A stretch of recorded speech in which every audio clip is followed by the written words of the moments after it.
अगर आप भी आईने के सामने खड़े होकर पेट अंदर खींच लेती हैं, फ़ोटो खिंचवाते वक्त दुपट्टा आगे कर लेती हैं और मन ही मन सोचती हैं, काश थोड़ा सा पतली हो जाती, तो यकीन मानिए आज का यह वीडियो सिर्फ आपके लिए है। आज मैं आपको कोई डाइट नहीं देने वाली, ना भूखा रहने को कहूँगी, ना जिम में घंटों पसीना बहाने को। आज मैं आपको बताऊँगी 5 ऐसी चीज़ें जिन्हें अगर आपने सही तरीके से खाना शुरू कर दिया तो शरीर खुद ब खुद हल्का होने लगेगा, क्योंकि मोटापा किसी की गलती नहीं होती है। कभी हार्मोन, कभी स्ट्रेस, कभी गलत टाइम पर खाना, और सबसे बड़ी बात, औरतें सबका ख्याल रखती हैं, बस अपना नहीं रख पाती हैं।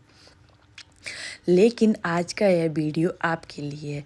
अब डरने की नहीं, समझने की बात होगी। वीडियो शुरू करने से पहले अगर आप सच में अपने शरीर से प्यार करना चाहती हैं तो एक छोटा सा काम कर लीजिएगा, वीडियो को लाइक कर दीजिएगा और इसे उन औरतों के साथ शेयर कर दीजिएगा जो रोज़ वजन से लड़ रही हैं। तो अब ध्यान से सुनिएगा। Number 1, oats. भूख को कंट्रोल करने वाला खाना। ज़्यादातर औरतें सोचती हैं पतली होने के लिए सुबह का नाश्ता हल्का या स्किप करना पड़ेगा, लेकिन सच्चाई इससे बिल्कुल अलग है। ओट्स ऐसा खाना है जो शरीर से लड़ता नहीं, जो बल्कि उसे समझाता है। सुबह ओट्स खाने से पेट घंटों तक शांत रहता है, बार बार खाने की जिद नहीं करता। ओट्स धीरे पचते हैं, इसलिए ब्लड शुगर ऊपर नीचे नहीं होता है और मीठे नमकीन खाने की तलब कुछ कम हो जाती है।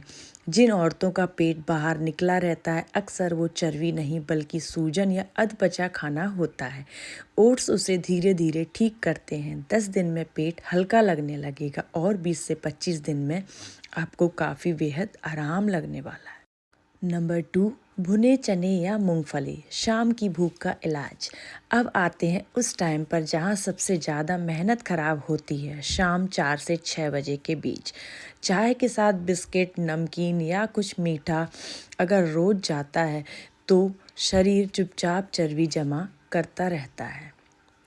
भुने चने या मूंगफली इस खेल को यहीं रोक देते हैं और इनमें प्रोटीन होता है जो दिमाग को संकेत देता है और खाने की ज़रूरत नहीं पड़ती है।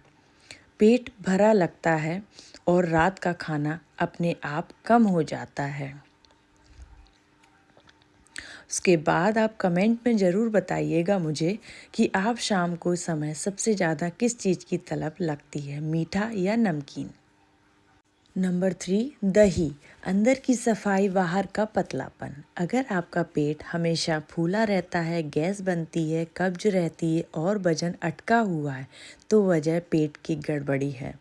सादा दही अच्छे बैक्टीरिया को बढ़ाता है, जिससे खाना सही से पचता है।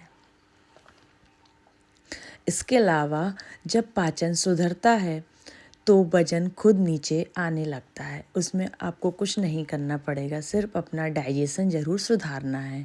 तराजू का नंबर देर से बदले, लेकिन कमर, पेट और जांघों की सूजन पहले कम होती है और यही असली बदलाव माना जाता है। नंबर 4, उबली सब्जियां यानी कि पेट की झाड़ू।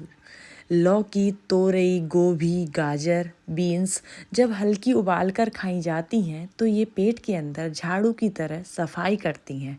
भारीपन नहीं आता है, गैस कम होती है और नींद भी बेहतर आती है। सबसे अच्छी बात तो यह है, इन्हें खाने से डर नहीं लगता क्योंकि शरीर इन्हें फैट में नहीं बदलता है। नंबर 5, गर्म पानी। सबसे सस्ता और सबसे असरदार उपाय है। सुबह उठते ही 1 गिलास गर्म यानी गुनगुना पानी शरीर को जगा देता है। यह चर्बी को सीधे नहीं जलाता, लेकिन उसे पिघलने के लिए तैयार जरूर कर देता है। पेट की सूजन कम होती है और इसके अलावा बाथरूम की समस्या भी सुधरती है और शरीर हल्का महसूस करता है। बस 2 मिनट अपने लिए निकालिए, मोबाइल छोड़िएगा और अपने शरीर को महसूस कीजिएगा। और हाँ, आखिरी बात, पतली होना कोई सज़ा नहीं है और मोटी होना कोई अपराध नहीं है, लेकिन अगर शरीर भारी लगने लगा, सांस फूलती है या कपड़े चुभने लगे, तो यह संकेत है कि आप खुद पर ध्यान देने का समय है। यह 5 चीज़ें कोई डाइट नहीं है, यह आपकी मददगार आदतें हैं। खुद को कोसिएगा बिल्कुल भी मत, खुद को समझाइएगा। अगर आज आपने सोचा है मैं कल से यह शुरू करूँगी, तो पहला कदम उठ चुका है। बस अब रोज़ इसको निभाना है। खुद पर भरोसा रखिएगा, शरीर आपको निराश नहीं करेगा।